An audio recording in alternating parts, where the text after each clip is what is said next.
서로 함께 인사하시죠. 주님의 평안이 함께 하시길 빕니다.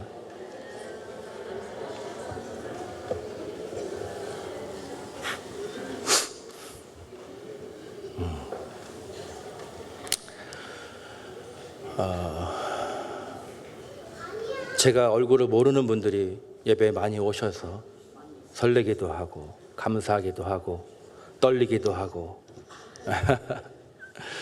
오늘은 6월 첫째 주일이라 우리가 아이들과 함께 예배를 드리는 날이잖아요. 그래서 아이들이 좀 이해할 수 있는 쉬운 말을 한다고 해봤는데 쉬울지 모르겠어요. 기도 좀 해주세요, 마음으로. 그리고 짧게 가급적 또 성찬식도 있으니까 전하려고 합니다. 우리 친구들 목사님이 우리 친구들하고 말씀을 같이 그래도 나누려고 하니까 시선을 여기 아이 컨택도 조금씩 하면서 너무 핸드폰 보지 말고 우리 어른들도 많이 있지만 우리 학생들과 오늘 소통하고 싶은 마음에 짧게 좀 준비해봤어요. 잘 안 들릴 수도 있는데 노력을 좀 가상하게 여겨주시고 집중해서 우리 말씀 함께 나누시죠. 오늘 말씀의 제목은 믿음으로 받는 구원입니다. 믿음으로 받는 구원. 우리 그리스도인들에게는 너무나 당연한 이야기이고 그런 명제이죠. 구원은 믿음으로 받는 것입니다. 사람들은 마음의 평안을 얻기 위해서 종교 생활을 한다고 합니다. 언니가 스마트폰 보니까 동생이 이렇게 찔렀어요. 목사님 보라고. 제가 꼬자질하는 거예요 지금. 종교가 가진 기능은요. 종교, 전 기독교 얘기하는 게 아닙니다. 이 종교라고 하는 것은 사람들을 위로하고 격려하며 또 좀 퍽퍽한 삶 가운데 소망을 가지고 살아가도록 도와주는 거예요. 우리 기독교인의 입장에서는 당연히 기독교만 그렇겠지만 사람들이 종교 활동을 하는 이유는 불교든 가톨릭이든 그런 걸 얻고 싶어서 종교 활동하는 것이죠. 어떤 종교든지 이기적으로 살라고 가르치는 종교는 없습니다. 그렇죠? 다른 이들에게 유익한 자가 되라고 하고 이기적이기보다는 이타적인 삶을 살아가도록 또 윤리적으로나 도덕적으로 더 나은 사람이 되게 하는 것이 종교가 가진 목적이에요. 그러나 우리가 믿는 이 그리스도교, 이 기독교 신앙의 목적은 우리 친구들, 우리 기독교 교회 나와서 예배드리는 이 신앙의 목적은 위로받고 또 이타적으로 살아가는 생활의 변화를 이루는 것 자체가 목적은 아닙니다. 그 또한 필요해요. 그러나 믿음이 있을 때에 그런 것들은 결과적으로 뒤따르는 것이지만 더 중요하고 가장 중요한 목적은 바로 뭘까요? 오늘 교회 나와서 예배드리고 하나님께 우리가 믿음 생활하는 이유가 뭐예요? 목적이. 아멘. 우리 어린아이 같은 심령을 가진 이쪽에 어린이들이 많이 있으시네. 천국에 합당한 분들이십니다. 어린아이 같지 않으면 천국에 갈 수 없다고 그랬어요. 우리 신앙의 목적은 구원이에요. 구원. 착하게 사는 거, 남을 위해 사는 거 다 중요하고 좋은 것이지만 그것은 구원받은 사람의 삶에 나타나는 열매들인 거예요. 그게 목적은 아닙니다. 구원받는 것은 뭐냐면요, 영원한 지옥의 형벌을 받아 마땅한 내 죄가 용서를 받았어요. 그래서 지옥에 가지 않게 되는 거예요. 영원한 생명을 우리는 꿈꿀 수 없잖아요. 우리 친구들 몇 살까지 살고 싶어요? 예? 100살이래요? 우리 지혜가 컸을 때는 150살까지 살지도 몰라요.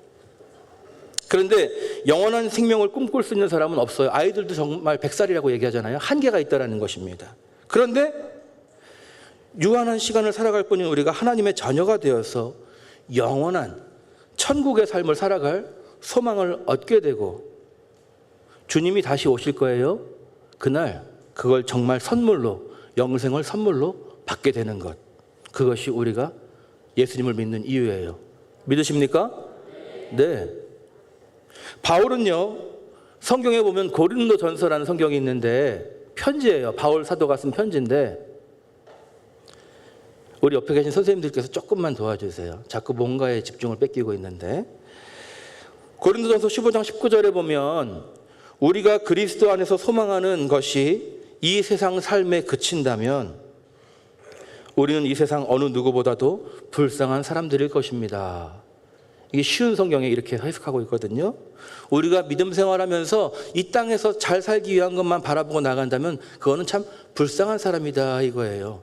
뭐냐면 우리의 믿음은 영원한 생명을 향해 나아가는 거예요. 오늘 우리가 읽은 본문의 배경은 안디옥 교회입니다. 안디옥 교회. 혹시 기억나는 거 있으세요? 제자들이 그리스도인이라고 최초로 불려진 교회가 안디옥 교회예요.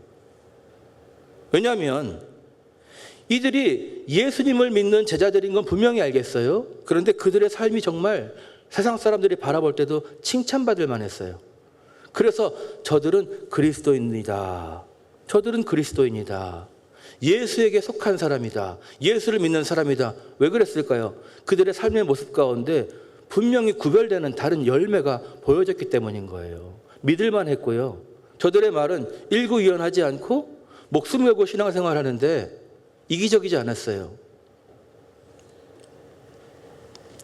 그리고 이 안디옥 교회는요, 이방인, 그러니까 성경이 이야기하는 유대인이 아닌 다른 민족 사람들에게 전도하는 그런 선교적인 교회로 크게 쓰임받은 교회예요. 그런데 오늘 말씀을 보니까 유대로부터, 이스라엘로부터 온 사람들이 모세의 법대로 할례를 받지 않으면 구원을 받지 못한다, 이렇게 가르쳤어요. 모세의 법대로 할례를 받지 않으면 구원을 받지 못한다. 이것은 너무나 유대인들적인 사고예요. 유대인들은 태어나면 8일 만에 할례를 받았어요. 할례가 뭔지 좀 이따 알려줄게요. 우리 남학생은 한 명도 없네. 알아야 되는데. 그런데 여러분, 예수님의 말씀을 기억해 볼게요. 예수님은 구원을 얻는 것을 무엇으로 얻는다고 그랬죠? 여기서 제가 더 관심을 더 가지고 이름을 부르면 이제 시험 들잖아요. 여기까지만 할게요. 자, 요한복음 3장 16절 함께 한 목소리로 시작.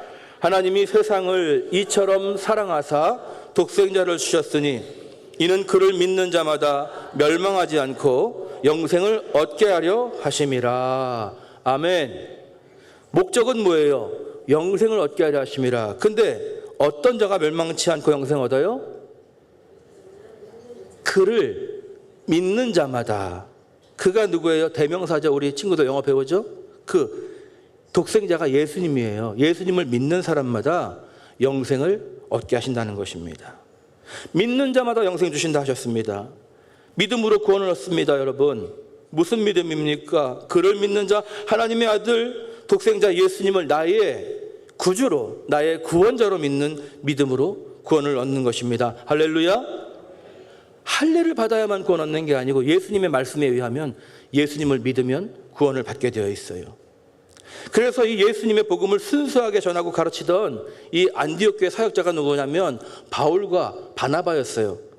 그런데 할례를 받아야만 구원을 받는다는 이 유대인들하고 교리적으로 다툼이 있었을까요? 없었을까요? 다툼이 꽤 크게 일어났어요. 툼하니까 뭐가 확 튀는데. 정말 이렇게 침 튀기고 피 튀기게 싸웠어요. 할례 받아야 구원받아. 아니야, 예수님 믿으면 구원받아. 그래서 해결이 안 되니까 방법이 무엇이었냐면요, 예루살렘 교회는 베드로와 이 바나바와 또 몇 사람을 예루살렘에 보내자.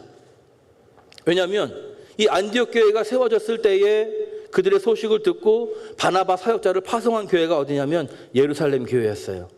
그러니까 예루살렘 교회가 더 권위가 있겠죠.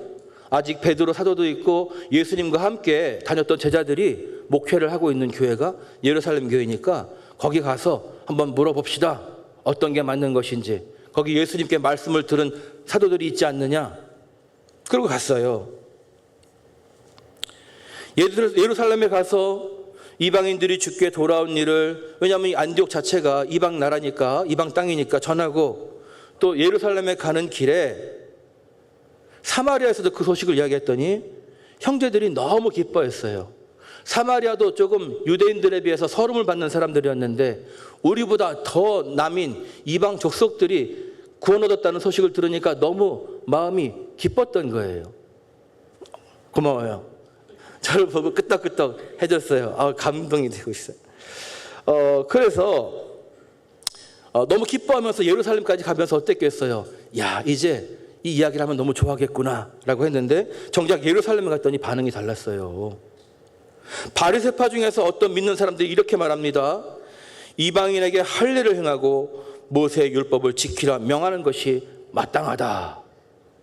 그것 때문에 싸우다 왔는데 그거 지키는 게 마땅하다고 그랬어요. 누가 그랬다고 그랬어요? 어떤 사람들이? 바리새파 사람들이. 응? 할례라고 하는 것은요, 원색적으로 얘기하지 않겠습니다. 남자의 신체 일부를, 이 살 가죽을 베는 거예요. 그러면 뭐가 남겠어요? 흔적이 남겠죠. 그 흔적을 거룩한 하나님 백성의 표식으로 삼았어요. 이 할례의 자국이 내가 하나님의 자녀라는 증표다. 약속의 증표다. 이렇게 생각을 했어요. 그래서 할례를 받지 않은 남자들과는 결혼하면 안 됐어. 유대인들은 그랬거든요. 이 할례는 언제부터 시작되었냐면 믿음의 조상인 아브라함으로부터 시작해서 대대로 유대인들은 이 할례라는 걸 받아야만 돼요. 할례 받은 남자한테 시집가서 애를 낳아야 돼요. 할례 받지 않고 애를 낳으면 그 자식은 우리 자식도 아닌 거야. 이렇게 차별받는 것이 또 할례였어요. 유대인들, 특히 유대교적 신앙의 전통을 중요하게 여기는 바리새파 출신 그리스도인들이 그 전통을 자랑스러워하고 그 전통에 얽매이는 것은 그들에게는요, 거리낄 것이 없는 거예요. 너무나 당연하고 자랑스러운 하나님 백성의 자연스러운 표식이었어요. 왜냐하면 낳자마자 8일 만에 하는데 그냥 저절로 돼 있는 거예요. 내가 애쓰고 수고한 것도 아닙니다. 그런데 그들이 간구하고 있는 게 뭐냐면, 잊어먹고 있는 게 뭐냐면요, 할례라는 의식 때문에 하나님의 자녀가 되는 것은 아니라는 거예요. 할례가 하나님 백성의 표식으로 삼아 주셨지만 할례가 반드시 하나님 백성의 표식은 아니다. 할례도 하나님께서 은혜로 택하신 백성으로서 갖게 해주신 하나의 기념적인 표식들 중에 하나에 불과하다라는 거예요. 할례만 받으면 다 구원받았다라고 말할 수 없다는 것입니다. 하나님께서는 모든 사람들에게 하나님께서 주시고자 하는 특별한 선물을 주실 수 있어요. 할례만이 아니라 그것이 유대 민족에게는 뭐였다고요? 할례였어요. 그러나 다른 민족 사람들에게는 할례가 예수 그리스도의 복음을 받아들이는 데 있어서 필요한 것도 아니었고 중요한 것도 아니었어요. 아까 요한복음 3장 16절에 오직 그리스도를 믿기만 하면 구원받을 수 있도록 구원의 문을 열어주셨기 때문입니다. 할렐루야. 예수님께서 구원의 조건을 육신의 할례에 두지 않으시고 마음의 할례라고 하는 이 믿음에 두셨기 때문입니다. 이 이야기로 인해서 예루살렘 교회가 그러면 한마음 됐을까요? 또 시끄러웠을까요? 자신 있게 시끄러워졌어요. 또 시끄러워졌어요. 많은 변론이 일어났습니다. 쉽게 정리가 되지 않았다는 것입니다. 그때에 한 사람이 딱 일어났는데, 유대인으로서 누구보다 율법에 충실하려고 했던 베드로, 이 유대인들로 이루어진 믿음의 공동체인 예루살렘 교회를 대표하는 담임 목사나 마찬가지예요. 이 예수님의 제자인 베드로가 일어나서 그 교회 가운데 말합니다. 하나님께서 자신을 사용하셔서 로마의 백부장이니까 이 고넬료는 이방인이겠죠? 이 고넬료의 집에서 성령을 주실 때에 할례 받지 않은 이방인들에게 성령이 임하시는 것을 내가 보았다. 그리고 그들에게 세례를 베풀어 주었잖아요. 결국 육신적인 증거인 이 할례가 구원과 성령 충만의 조건이 아니라는 것을, 다시 말해 하나님은 구원받을 백성에게 믿음 외에 다른 어떤 자격을 요구하지 않으셨다는 것을 베드로가 간증을 했어요. 베드로의 말의 요지는 하나님께서 이방인들에게 차별 없이 성령을 부어주시고 믿음으로 그들의 마음을 깨끗하게 하셨는데, 너희 조상들도 능히 지키지 못했고 너희들조차도 온전히 지키지 못하고 있는 그 율법의 무거운 규율을 왜 새롭게 믿는 이방인들에게 강요하고 있느냐? 강요하지 말라는 거예요. 베드로의 결론은 이것입니다. 우리 11절 함께 읽어보겠습니다. 11절 말씀 화면에 나올 것입니다. 다 같이 시작. 우리는 그들이 우리와 동일하게 주 예수의 은혜로 구원을 받는 줄을 믿노라. 할렐루야. 아멘. 사람의 열심이 아니라 표식이 아니라 은혜로, 믿음 가운데 은혜로 구원을 받는다는 것을 상기시켜 주신 것입니다. 여러분, 친구들, 아빠가 여러분들에게 용돈을 줄 때요, 또 생일이 되면 선물도 사주실 때가 있죠. 근데 어떤 조건이 있습니까? 없어요? 어떨 때는 공부 잘하라고 성적을 걸기도 하고 이러잖아요. 그런데 사실은 부모님이 아낌없는 우리에게 선물을 주시고 사랑을 주시는 것은 여러분들이 무엇을 했기 때문이 아니라, 왜 선물을 주실까요? 딸이니까, 아들이니까, 사랑하니까. 아빠는 날 사랑하지 않아? 한번 손 들어보세요. 아무도 없네. 전도사님 쓰는 거 아니죠? 입가를 만졌어요. 사랑하시기 때문에 선물을 주시는 거예요. 하나님은 모든 사람들을 지으시고 세상에 살아가도록 우리를 만드신 분이 하나님이십니다. 우리가 부모님을 통해서 이 세상에 태어나고 살아가고 있지만 우리는 부모님의 것이 아니에요. 여러분은 부모님 거예요?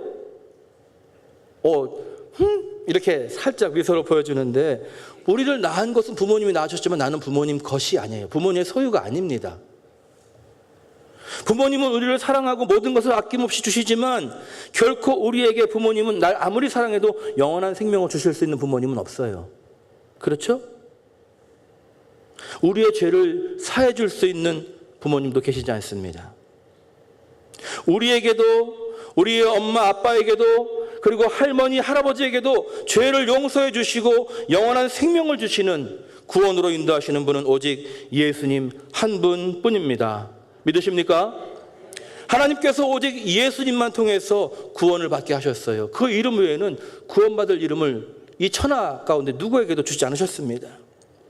그리고 그 조건은, 구원의 조건은 예수님이 나의 구원자이심을 믿는다는 고백, 예수님이 나의 구원자이십니다, 예수님이 나의 죄를 용서하십니다, 예수님이 나에게 영원한 생명을 주십니다, 그것만 믿으면 우리의 그 믿음을 보시고 구원해 주신다고 하셨어요. 믿으시기 바랍니다. 다른 어떤 조건이나 자격을 요구하지 않습니다. 시험 점수를 요구하지 않아요. 학교 성적과 상관없고 공부를 잘하고 못하고도 상관이 없습니다. 그냥 지금 그 모습 그대로 여러분을 사랑하시고 구원하길 원하셔서 예수님을 믿는 믿음, 그것 하나만 구원의 조건으로 요청하셨습니다. 할렐루야. 우리 친구들, 여러분들과 마음이 되면 저랑 한번 따라해 보시기 바랍니다. 따라해 보세요. 나는 죄로 인해 구원받지 못할 사람이었습니다.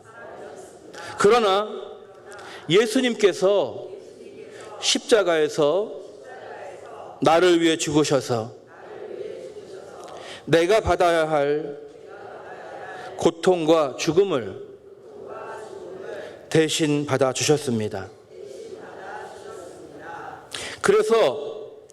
그래서 예수님을 믿으면 내 죄가 용서받는 것을 믿습니다.